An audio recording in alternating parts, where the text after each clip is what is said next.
नमस्कार दोस्तों, ब्लडी सच के आज के इस हैरान कर देने वाले बहुत ही ज़्यादा अनोखे से डिफरेंट से एपिसोड में आप सभी लोगों का बहुत बहुत स्वागत है। दोस्तों, आज का ये एपिसोड थोड़ा सा हॉरर और थोड़ा सा कॉमिक होने वाला है, क्योंकि ये घटना कुछ ऐसी है जो कि एक भूत के साथ घटी, इंसान के साथ नहीं, और इस तरह से घटी कि अपने आप में एक हॉरर कॉमेडी घटना बन गई। दरअसल ये कहानी शुरू होती है राजीव नाम के लड़के के एक अजीबोगरीब शौक के साथ। दरअसल इस लड़के का शौक ऐसा था कि उसे भूतिया किताबें, भूतिया चीज़ों के ऊपर रिसर्च करने में काफ़ी ज़्यादा इंटरेस्ट था। जब कभी भी मौका मिलता था, जब कभी भी वो कहीं भी जाता था, तो अलग अलग तरह की भूतिया किताबें खरीदता, तंत्र मंत्र जादू टोने वाली किताब खरीदता, उनके ऊपर रिसर्च करता रहता, भूत प्रेतों के ऊपर हॉन्टेड जगहों में जाकर खोजबीन करता रहता। जब कभी भी मौका मिलता, ये भूत प्रेतों को वश में करने की कोशिश करता, लेकिन काफ़ी सालों तक इसे इस चीज में सफलता नहीं मिली। लेकिन आखिरकार एक ऐसा दिन आया जिस दिन इस लड़के की मुलाकात एक अजीबोगरीब आदमी से हुई। अजीबोगरीब क्यों? क्योंकि ये रात के समय किसी काम से अपने घर पर लौट रहा था। रात के तकरीबन 12:30 बजे हुए थे और एक बहुत ही पुराने जमाने के कपड़े पहना हुआ आदमी, जो कपड़े आज के जमाने में शायद मिलते भी नहीं होंगे, वैसा पहने हुए आदमी इसके सामने आता है और कहता है कि देखो, मैं तुम्हारे बारे में बहुत अच्छे से जानता हूँ, तुम भूत प्रेतों को अपने वश में करना चाहते हो, तंत्र विद्या के साधक बनना चाहते हो। मैं एक तरीका बताता हूँ। उसने अपनी एक झोली से किताब निकाला, बोला इस किताब में ऐसी तरह तरह की शक्तियाँ, विद्याओं के बारे में, तरह तरह की तंत्र मंत्र की साधनाओं के बारे में लिखा हुआ है, जिसकी मदद से तुम भूत प्रेतों की साधना कर सकते हो। मतलब इन शॉर्ट में आप लोगों को समझाऊं तो उसने ऐसा बोला कि इस किताब की मदद से तुम चाहो तो भूत प्रेतों को अपने वश में कर सकते हो। राजीव बहुत खुश हो जाता है। राजीव इस आदमी का नाम तक नहीं पूछता है, एक्साइटेड जो इतना था। उस किताब को लेता है हाथों हाथ और घर पहुंच जाता है। उस किताब में जो उसका कवर ही था वो बड़ा ही अजीबोगरीब था। अब ये कहावत तो हमने शुरू से सुनते आए हैं कि डोंट जज a book by its cover, लेकिन इस बुक का जो कवर ही था ना, ये काफी ज्यादा अजीबोगरीब था। हाथ लगाने में ऐसा समझ में आ रहा था कि शायद इंसानी चमड़ी से या किसी जानवर की चमड़ी से बना हुआ है। इस बुक का हुलिया देख के ऐसा लग रहा था कि ये बुक आज से काफी ज्यादा पुरानी है। वो इन सारी चीजों को माइंड नहीं करता है, बुक खोल के रीड करना शुरू करता है। इस बुक में जो कुछ भी लिखा हुआ था वो एक अलग से लैंग्वेज में लिखा हुआ था। नीचे उसका हिंदी ट्रांसलेशन भी था। चित्र भी बड़े डरावने डरावने बने हुए थे। इसको इस बुक को पढ़ने में इंटरेस्ट आने लगता है। कई दिन बीतते हैं, महीने बीतते हैं और ये बुक को पढ़ के कंप्लीट कर देता है। इस बुक को कंप्लीट पढ़ के इसे समझ में आता है कि एक ऐसी साधना है जिसकी मदद से भूत प्रेतों को वश में करके अपना सारा काम उनसे कराया जा सकता है, और ये सब कुछ हासिल किया जा सकता है जो कभी भी आम इंसान सपने में भी नहीं सोच सकता। बस इस साधना को करने के लिए वो ये पाता है कि उसको कुछ सामग्री की जरूरत पड़ेगी। एक अलग तरह का माला जो कि मार्केट में मिलना पॉसिबल था, उसे मार्केट से खरीद लेता है। अब एक यंत्र था जिसका नाम था भूत डामर यंत्र। इस यंत्र को वो मार्केट में खोजने की बहुत कोशिश करता है। बहुत सारे लोग कहते हैं कि आपको भूत डामर तंत्र चाहिए, वो बोलता है नहीं, मुझे भूत डामर यंत्र चाहिए। ये यंत्र का नाम तो बहुत ही कम लोगों ने सुने हुए थे। अब इस बुक में उस यंत्र की तस्वीर बनी हुई थी।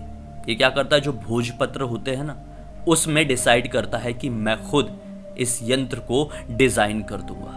बस एक दिन का मौका देखकर उस यंत्र को ये भोजपत्र में उतार देता है। अब आता है हरियाली अमावस का दिन। उस रात का इसे बेसब्री से इंतजार था, क्योंकि उसकी साधना इसे दिन उसके लिए रंग लेकर आने वाली थी। रात में जब घर पे सब लोग सो जाते हैं तो राजीव इसकी साधना शुरू करता है। अलग अलग तरह के मंत्रों का उच्चारण करता है और आखिरकार, विश्वास मानो या ना मानो, उसके सामने एक अजीब सा दिखने वाला भूत प्रकट हो जाता है। जिस तरह का भूत हम लोग कार्टून में देखा करते थे, राजीव का कहना है कि उसी तरह का ये भूत था। एक सीरियल आता था अलादीन, उसमें एक भूत आता था, चिराग से निकलता था, जिसके पैर नहीं थे और पैर की जगह एक पूंछ सी थी और ऊपर का शरीर थोड़ा मोटा, मानो कि इसने ऊपर की तरफ एक अलग से पुराने जमाने कपड़े पहना हुआ है, जिस तरह के कपड़े उस रात मिलने वाले आदमी ने पहना था। खैर, उसके लिए ये सारी बातें इंपॉर्टेंट नहीं थी। उसके लिए इंपॉर्टेंट था तो उस भूत का सामने आना और फिर आखिरकार उसे अपने वश में कर लेना। उस किताब में लिखा हुआ था कि जब कभी भी साधना की मदद से आपके सामने भूत आ जाए तो आपको उस भूत से तुरंत 3 वचन ले लेना है।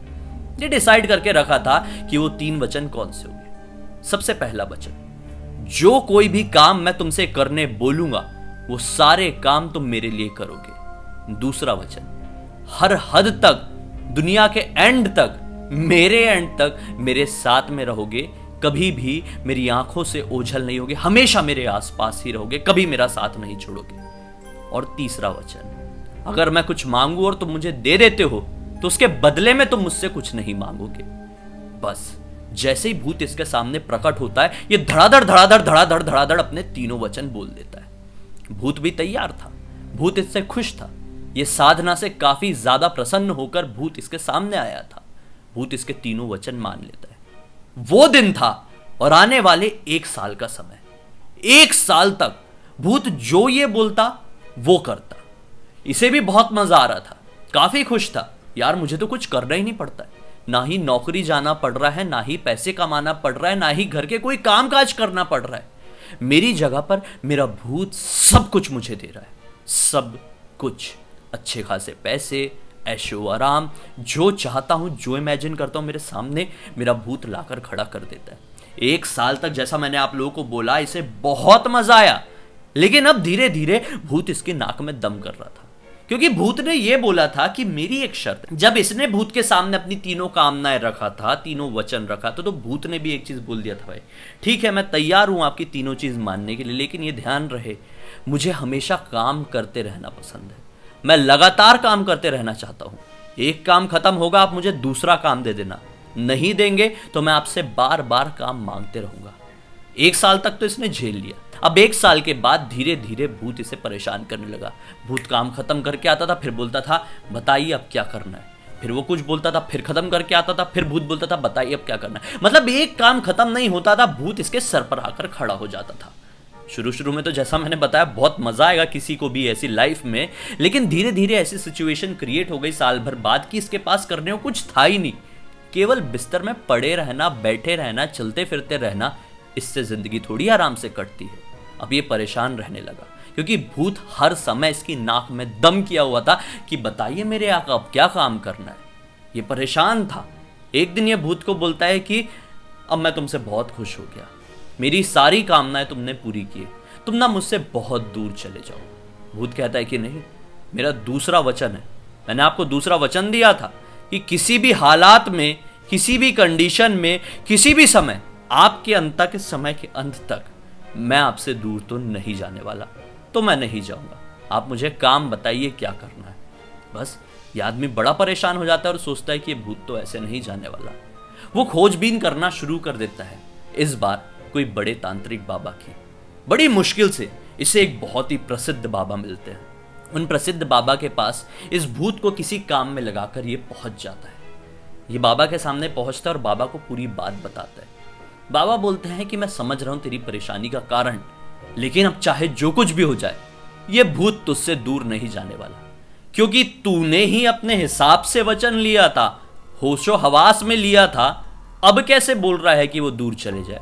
क्योंकि जब एक शक्ति किसी दूसरी शक्ति को किसी भी तरह का वचन दे देती है तो दुनिया की कोई भी तीसरी शक्ति उस वचन के बीच में नहीं आ सकती। ये तो पुराने जमाने से चला आ रहा है, सदियों से चला आ रहा है। ये काफी ज्यादा परेशान हो जाता है, बोलता है मैं करूं तो करूं क्या। ये दुखी मन के साथ बाबा के पास से लौटने लगता है। अभी जो तांत्रिक बाबा था ना, कभी किसी को खाली हाथ लौटाया नहीं था। तांत्रिक बाबा बोलता है देख, परेशान होकर मत जा, मैं तुझे एक तरीका बताता हूं। घर जा, घर के आंगन में एक बड़ा सा गड्ढा खोद दे। अपने पास से उसने एक लंबी सी लकड़ी निकाला, बोला ये लकड़ी को लेके जाना, उस गड्ढे में गाड़ देना। वो लकड़ी की हाइट भी अच्छी खासी थी, मतलब 8-9 फीट की हाइट की लकड़ी रही होगी। बोला गाड़ देना, और इसके बाद जब भी भूत तेरे पास आए बोलना कि एक काम करो कि तुम इस लकड़ी के ऊपर चढ़ो, फिर नीचे उतरो, फिर ऊपर चढ़ो, फिर नीचे उतरो, और जब तक मैं ना बोलूं तब तक ऊपर नीचे ऊपर नीचे ऊपर नीचे होते रहो। इससे जो भूत है वो तेरे पास भी नहीं आएगा, और इसी बहाने जो भूत चाहता था, मतलब कि उसे रेगुलरली कोई काम मिलता रहे, वो भी मिलता रहेगा। राजीव बड़ा खुश होता है, तांत्रिक बाबा के पास से हाथ पैर जोड़ के घर पर पहुंचता है। भूत अभी उसका काम कंप्लीट करके फिर से उसके पास आ चुका था कि बताइए हुजूर अब क्या करना है। राजीव बोलता है कि जा आंगन में एक बढ़िया वाला गड्ढा खोद। 5 फीट का गड्ढा भूत खोद देता है। अभी लकड़ी लेके जा वहां पर लगा दे। भूत बड़ी खुशी से जाता है, उस लकड़ी को गाड़ देता है। फिर बोलता है कि गड्ढा को पैक कर दे और ऊपर जो लकड़ी वाला हिस्सा रहेगा उसके ऊपर जाके चढ़ के बैठ जा। 2 मिनट बाद फिर से नीचे उतर जाना। भूत जाता है, वही काम करता है। फिर बोलता है बताइए हुजूर अब क्या करना है, मैंने ये काम भी कर दिया। अब एक काम कर, राजीव बोलता है अब एक काम कर, इस लकड़ी के ऊपर चढ़ नीचे उतर, ऊपर चढ़ नीचे उतर, और जब तक मैं ना बोलूं कि रुक जा तब तक यही करते रहना। भूत बड़ा खुश होता है कि अरे वाह फिर से एक काम मिला। भागता हुआ आंगन में जाता है, लकड़ी के ऊपर चढ़ता है, नीचे उतरता है, चढ़ता है, नीचे उतरता है। ऐसे करते करते करते काफी साल बीत जाते हैं और राजीव वापस से उस भूत को आंगन में जाके नहीं कहता है कि रुक जा मेरा ये काम कर दे। राजीव को आखिरकार ये समझ में आ जाता है कि चाहे कैसी भी कंडीशन इस दुनिया में आ जाए, अपना काम हमें खुद को ही करना चाहिए। दुनिया की कभी भी किसी भी शक्ति के ऊपर निर्भर नहीं होना चाहिए, वरना अगर आपने किसी भूत को अपना नौकर बनाने की कोशिश की तो विश्वास मानो या ना मानो, आप जाने अनजाने में खुद उस भूत के नौकर बन के रह जाएंगे और आप कभी समझ भी नहीं पाएंगे। तो खैर आज की ये कहानी कैसी लगी, थोड़ी डिफरेंट सी थी और ये पूरी की पूरी कहानी मुझे हर्षित ने इंस्टाग्राम में लिख भेजा।